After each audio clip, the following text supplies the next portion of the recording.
Boa noite, eu sou a enfermeira Daniele Perdigão, graduada pela Fundação Educacional Serra dos Órgãos, FESO, e eu estarei aqui com vocês todas as terças-feiras, às 19 horas, na TV Alegria. Seja bem-vindo ao Viva Melhor, um espaço dedicado à promoção de conhecimento, troca de experiências e inspiração para quem acredita em uma saúde mais humana, eficiente e centrada em resultados que realmente importam para as pessoas. No episódio de hoje, vamos explorar um tema essencial e cada vez mais presente nos debates sobre a evolução dos sistemas de saúde, o valor em saúde. Mais do que um conceito, trata-se de uma mudança de paradigma, uma forma de repensar a maneira como cuidamos, organizamos e gerimos os recursos em saúde, colocando o paciente sempre no centro e focando nos desfechos reais. E é nesse cenário que ganha destaque um papel estratégico e transformador, o da enfermeira consultora, com uma atuação que vai além da assistência direta, e essa profissional ela assume uma função chave na articulação do cuidado, na escuta ativa, na orientação das equipes e na construção de trajetórias de uma saúde mais integrada e eficaz. Nesse encontro, nós vamos entender como a prática da enfermagem consultiva contribui para a geração de valor em saúde, ampliando o acesso à qualidade e à sustentabilidade dos cuidados. Acompanhe com a gente e descubra como a enfermagem está ajudando a transformar a forma de cuidar para melhorar para todos. Bom, essa entrevista de hoje é para debater sobre esse assunto de valor em saúde, que nós estamos com a nossa convidada aqui, enfermeira Priscila Faria, fundadora da Valor em Saúde, e com foco de atuação amparado em tecnologias exponenciais para a implantação de metodologias capazes de entregar valor ao sistema de saúde brasileiro, a partir de medidas que viabilizam a gestão dos recursos e melhora exponencial da qualidade do cuidado com o paciente. Seja muito bem-vinda, Priscila Faria.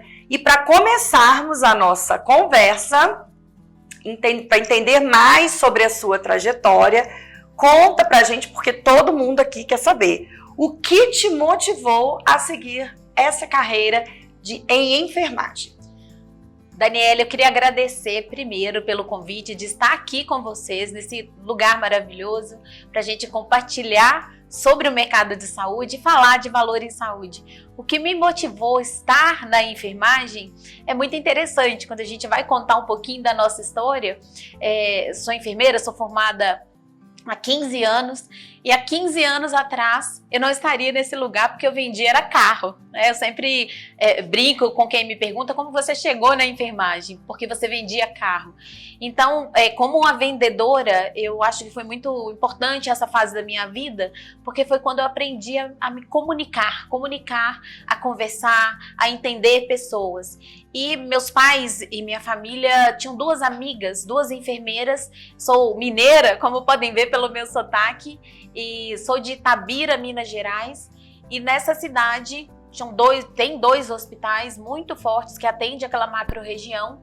E mudaram duas enfermeiras, amigas da minha família, para essa cidade. E essas enfermeiras, elas tinham um papel tão importante nessa cidade e que a gente olhava e acabava se inspirando nas duas, que era a Andréia e a Ângela. Então, as duas depois foram gestoras de um hospital e mudaram a história de vários processos. E ali eu já comecei a observar. Um belo dia, chega a faculdade na cidade e tinha o curso de enfermagem. E ali eu falei, é hoje que eu vou me candidatar. E aí surgiu a minha história na enfermagem, essa virada.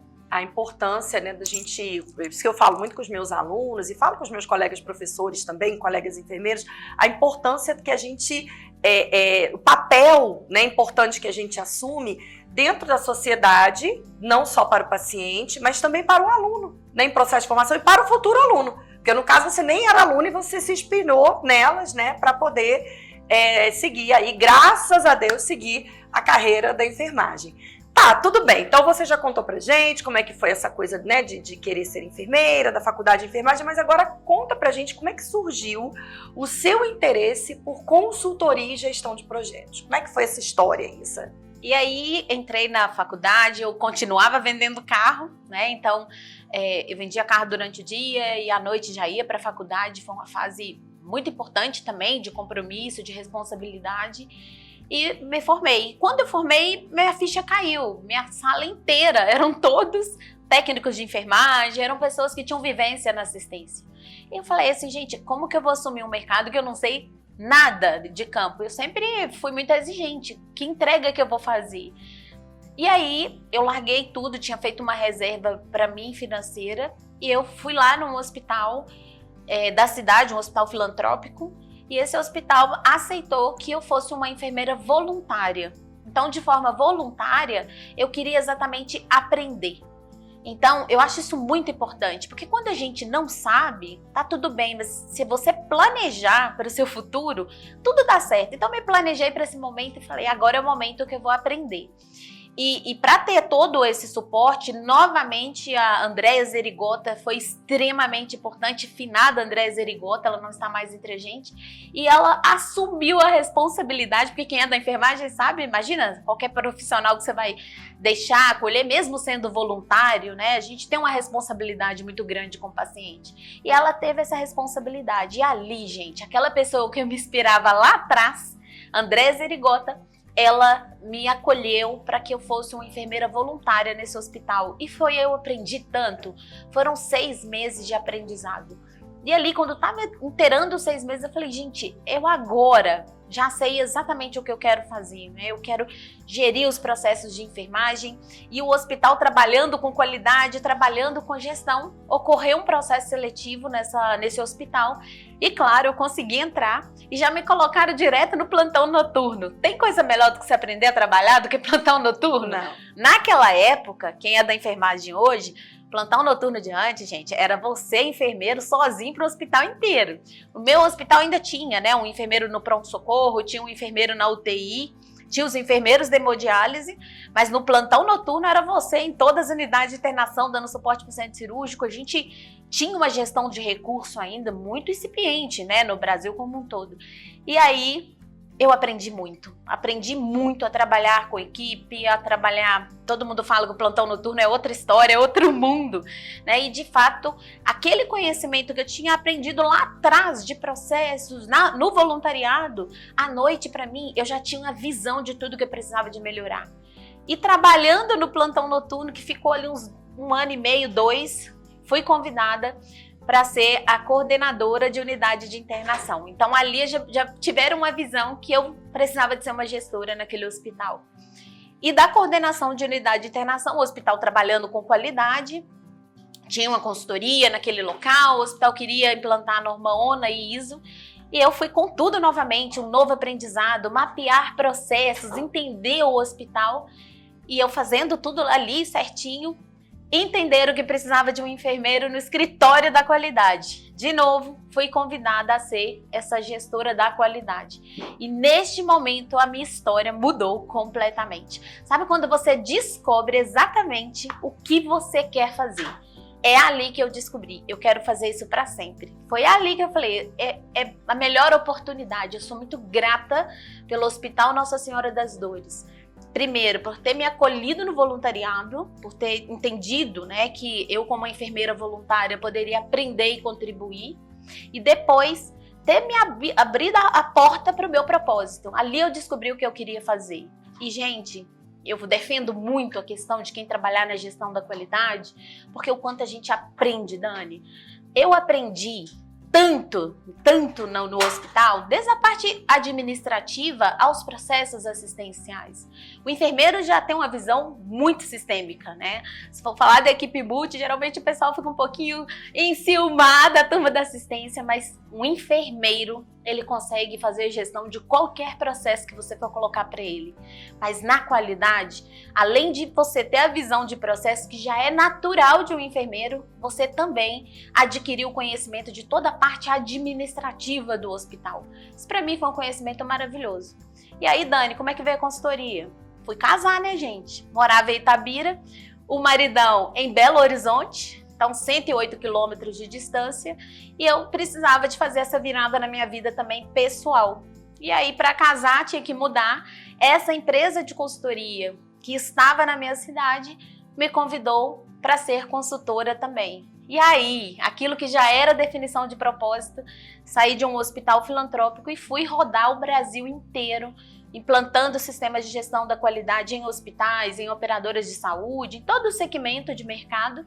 E depois, futuramente, chegou ali em 2000, fiquei 9 anos trabalhando, 8 anos e meio para 9 trabalhando nessa empresa, uma grande empresa de consultoria, que eu sou extremamente grata, porque você sai de um hospital que você entendia ali o foco de filantropia e vai para um movimento muito voltado para outros tipos de hospitais privados, públicos, operadoras de saúde. Então a minha visão, ela assim, ficou impactante para mim, o tanto que eu tive de conhecimento a partir dessa oportunidade dessa empresa de consultoria. São líderes que de fato disseminavam o conhecimento. Eu aprendi muito, 2 médicos na linha de frente dessa empresa, e o quanto que eu aprendi com os meus colegas desta empresa.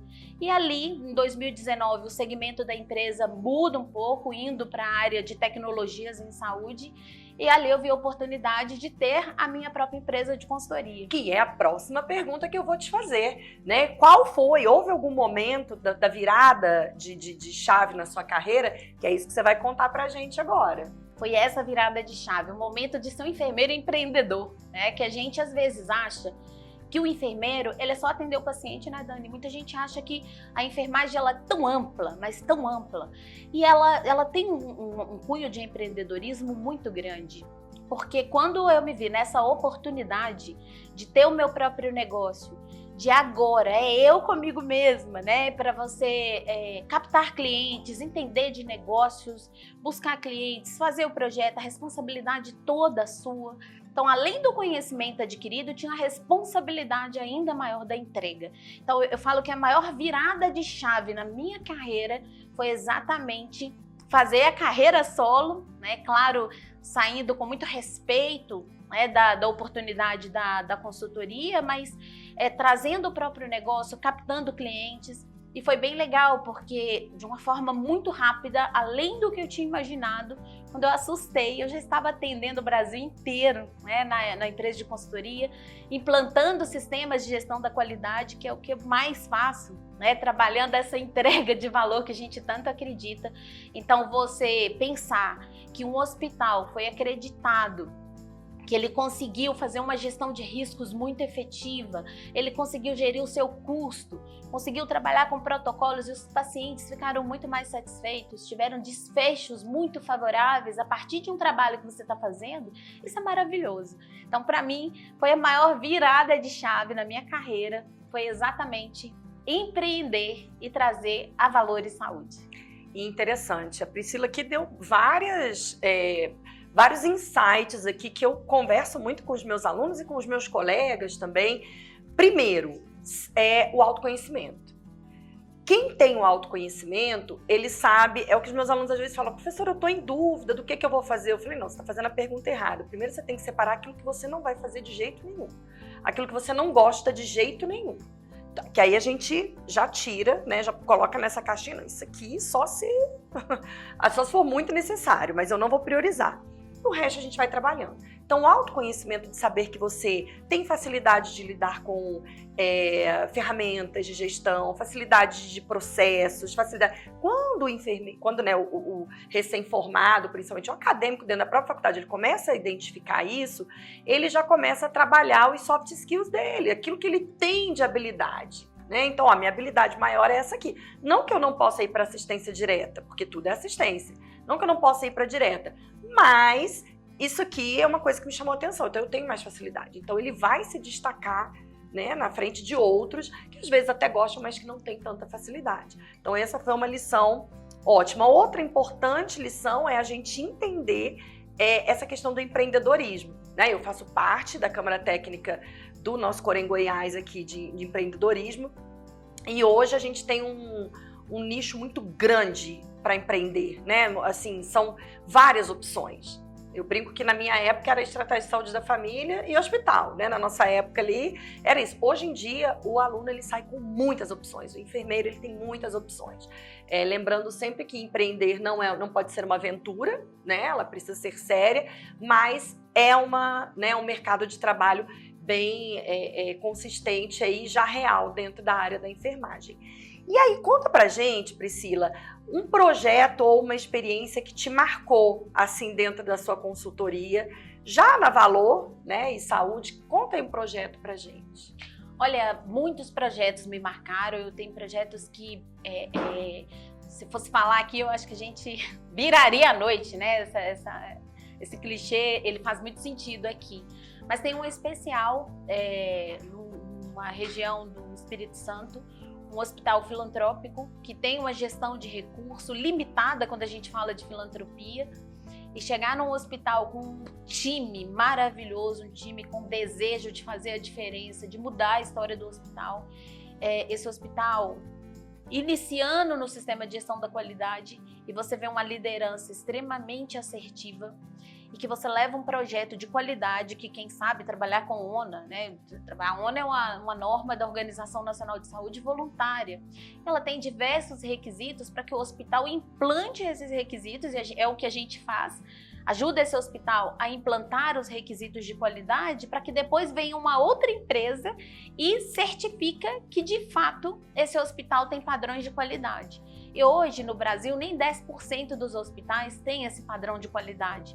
E aí vem uma filantropia com recurso limitado, e aí essa filantropia tem o interesse de fazer, até porque hoje vários estados, vários governos estão negociando contratos com os hospitais a partir do nível de qualidade que ele entrega. E aí, imagina que em menos de 6 meses, foram 6 meses, Dani, esse time todo conectado, junto, com compromisso com a cultura de qualidade e segurança no paciente, eles viram completamente a história do hospital. E aí, eu falei que era a coisa mais interessante ver um hospital antes e um hospital depois. E para mim, eu vi naquele hospital uma questão tão interessante. Claro, primeiro as pessoas, a liderança, mas a entrega que esse hospital faz para o paciente do SUS. A gente vê muito, e é o do dia a dia nosso, de ver hospitais privados entregando qualidade, né? E aí você vê um hospital filantrópico que atende só o paciente SUS entregando um nível de medicina, um nível de assistência que é extraordinário, né? Então você começa a não ter diferença, né? E isso é acessibilidade. Quando a gente fala de qualidade, de assistência, é você ver um hospital filantrópico. Eu falo muito, né, que tem o desafio da gestão do recurso, e ver lá no Espírito Santo o Grupo IFA, Hospital Infantil Francisco de Assis, né, o nome já diz, exatamente fazendo essa entrega para quem mais precisa. Então, esse para mim é um dos projetos que marcam a nossa história, que marca, né, a nossa história aqui da Valor e Saúde, de ver essa entrega. Quem tiver oportunidade pode visitar, são vários hospitais ali no Espírito Santo, e entender o que eu estou dizendo, né, a nível de padrões assistenciais e também a nível de infraestrutura. E aí a gente vê muito quem está por trás, são líderes fantásticos, é um superintendente comprometido, diretorias extremamente comprometidas, gerentes, a liderança, todo mundo empenhado na entrega.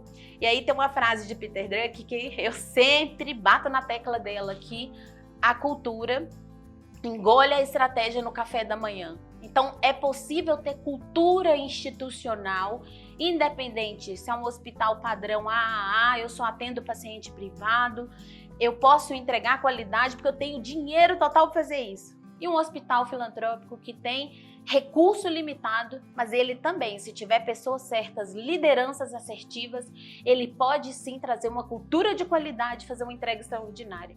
Então a cultura engole a estratégia no café da manhã, de fato, né? E nesse hospital foi a virada totalmente diferente. A cultura virou a estratégia do hospital para crescimento, para melhores negociações e para o que a gente mais acredita no propósito, que é a entrega de qualidade e segurança. E é um hospital que foi um case, né? E eles sabem disso, eles, né, reconhecem que eles tiveram uma virada de chave. Então, quem tiver interesse pode entrar no site Hospital São Francisco de Assis, Hospital Infantil, IFA. Hospital Infantil São Francisco de Assis. O nível, o padrão de qualidade reconhecido pela ONA, eu tenho certeza que quem estiver no Espírito Santo for acessar os serviços vai ver o que eu estou dizendo. Quem um tiver hospital interesse, de alto né, nível de qualidade. De conhecer, fazer uma visita técnica é interessante, porque no Com mundo certeza. nada se cria, tudo se copia, meus amigos. E a gente tem que transforma, né? E transforma. E aí a gente tem que pegar essa máxima aí. Agora, Priscila. E operadora de saúde também, né? Eu falei de hospital, mas operadora de saúde é a Unimed, da Unimed Sul Capixaba também, no Espírito Santo. Cases impressionantes também, tanto no contexto de qualificação de rede prestadora, né? É um case também que a gente fala com muita alegria de dizer como que uma operadora de saúde consegue, a partir de um programa de qualidade, que a ANS incentiva as operadoras de saúde a isso, a partir da Resolução Normativa 510. Então, se você acessa um hospital, esse hospital ele é credenciado por uma operadora de saúde, também a operadora de saúde está lá incentivando esse hospital a trabalhar com padrões de qualidade, porque está todo mundo comprometido a entregar a qualidade de segurança do paciente. Porque além de ser o nosso propósito, é caro um hospital que não entrega padrões de qualidade, porque esse paciente vai ter retrabalho, nós vamos ter desfechos desfavoráveis para esse paciente, então custa muito caro para uma operadora de saúde não ter um padrão de qualidade. Então você pega uma operadora de saúde que ela aproxima, a partir do nosso programa de score de valor, ela aproxima desses seus prestadores, e nesses prestadores essa operadora de saúde leva a consultoria para organizar aquele serviço. Isso fantástico. Agora, pegando esse gancho de entrega, né, da gente de qualidade, tudo, explica pra gente de uma forma sucinta, pensando que a gente tem pessoas que estão nos assistindo, que sabem muito do assunto, que sabem médio, curiosos, especuladores, que não sabem nada. Fala pra gente o que significa entrega de valor em saúde na prática. Valor e saúde, quem quiser pesquisar e falar assim, olha, eu quero entender valor e saúde. Se der um Google aí agora ou chamar o ChatGPT, ele vai falar de Potter. Potter é um americano lá da Universidade de Harvard, juntamente de Elizabeth, ele tem assim um compromisso de entender essa entrega de valor e uma provocação. Será que a assistência que a gente está entregando para o paciente, ela está em qualidade, tem custo? Então, falar de valor é uma soma perfeita, que é entregar a melhor qualidade para o paciente, a melhor segurança, mas ter o compromisso de gerir bem esse recurso. Porque o gasto que a gente tem dentro de um hospital, quem trabalha no hospital sabe, é infinito. Mas o recurso que chega, ele é finito. Como é que a gente pode aproveitar bem essa receita que um hospital tem, mas sem perder o compromisso de fazer a melhor entrega de qualidade e segurança?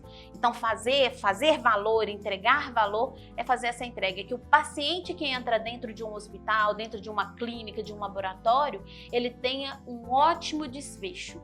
Mas ao mesmo tempo que esse ótimo desfecho dele, que ele sai de lá bem, que tudo aquilo que ele foi buscar foi feito, mas o dinheiro, o investimento para que aquilo fosse feito dentro do que for planejado, não com retrabalho, né, que seja sustentável para todo mundo.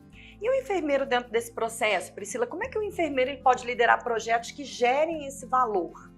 O enfermeiro, ele é fundamental. Se tem um profissional da equipe multidisciplinar que faz total diferença, eu posso dizer, não estou buscando a sardinha para o nosso lado, mas é um enfermeiro, pela visão que ele tem sistêmica de todo o processo hospitalar. Para começar, isso já é antigo, né? Todo mundo aqui que estuda enfermagem sabe, linha de gestão, que tem as teorias de enfermagem. Então, discutir os diagnósticos de enfermagem é fundamental. Se um paciente está ali dentro do hospital, ele precisa de ter um diagnóstico, ele precisa de ter um plano terapêutico, ou seja, qual é a meta que a gente vai fazer para esse paciente. E a partir desse plano terapêutico, ter o plano de cuidado assistencial. Então, se eu sei o diagnóstico desse paciente, eu sei a meta, plano terapêutico que eu vou seguir para esse paciente, então pronto, ali tá fácil de discutir o que será feito para esse paciente. Eu acho que aí é o maior ponto da entrega de valor da enfermagem para o paciente. Se eu tenho as metas estabelecidas, eu monitoro essas metas, Aí é fundamental. O enfermeiro, ele é protagonista da assistência quando se fala de hospital, trabalhando um bom plano terapêutico, um plano de cuidado com alta prevista, discutindo claramente a gestão do risco desse paciente. A gente tem a RDC 36, que é a normativa principal de segurança do paciente. O enfermeiro tem que trabalhar com ela debaixo do braço, prevenir os riscos de queda, risco de lesão por pressão. Se o paciente tem alergia, a gente conseguiu entender. E eu falo que o ponto principal, além das metas de segurança do paciente, é trabalhar com humanização. A gente, na enfermagem, a gente tem perdido muito a humanização com o paciente. Se o enfermeiro quer ser protagonista, a entrega de valor, além de entregar tudo isso que eu falei, junto disso, a humanização estar presente no seu diálogo com o paciente. Então, o paciente, que a gente brinca muito, que ele tem que estar no... Brinca, né? Eu falo brincar, assim, discute muito, que o paciente tem que estar no centro do cuidado. Mas estar no centro do cuidado é ele entender sua jornada toda. O que ele está fazendo ali no hospital? Quando que ele vai ganhar alta? Quem é você, profissional, que está conversando com ele? Será que todas as metas de gerenciamento de risco estão ali previstas para esse paciente? Eu tenho certeza que quando vocês entram dentro de um hospital, ainda mais os hospitais acreditados, tem um quadrinho à beira-leito do paciente. Geralmente fica na cabeceira. E ali tá falando disso tudo. Que risco que o paciente tem, qual é o nome para a gente não confundir, né? Se esse paciente tem o risco de cair, se ele tem o risco de ter uma lesão por pressão. Mas muitas das vezes a gente entra no hospital, só tem essa escrita ali. E como auditora de qualidade de saúde, a gente chega lá para o paciente, a primeira coisa que eu pergunto, me conta uma coisa, o que é esse quadrinho aqui que está atrás de você? Tem muitos pacientes, gente, que diz, eu não sei, eu só vi uma pessoa escrevendo ali. Se esse quadro for um quadro em que eu só vou escrever, eu não estou entregando o propósito. Então, a entrega de valor da assistência está aí. Muitas das vezes eu vejo que os hospitais têm todo o recurso. Hoje é fácil, a gente tem comunicação, eu quero um protocolo. Antes não era assim na nossa época, eu quero um protocolo, eu dou um Google, o protocolo chega. Né? Eu quero um pop falando sobre tal coisa. Você vai lá no Google, tem os pops da EBSER, né, que compartilha, tem tudo para todo mundo. Então, EBSER, Mãe de Deus, né? Mãe de Deus. Tem informações hoje, gente, na mão. Mas muitas das vezes o paciente ali na ponta não está no centro do cuidado. E esse para mim, um exemplo que eu dei para vocês do quadro à beira-leito, ele é fundamental. Tem paciente que está saindo de alta, ele não sabe nem por que ele internou. Então é aí que nós, da enfermagem, nós precisamos de entender o nosso valor ali na assistência.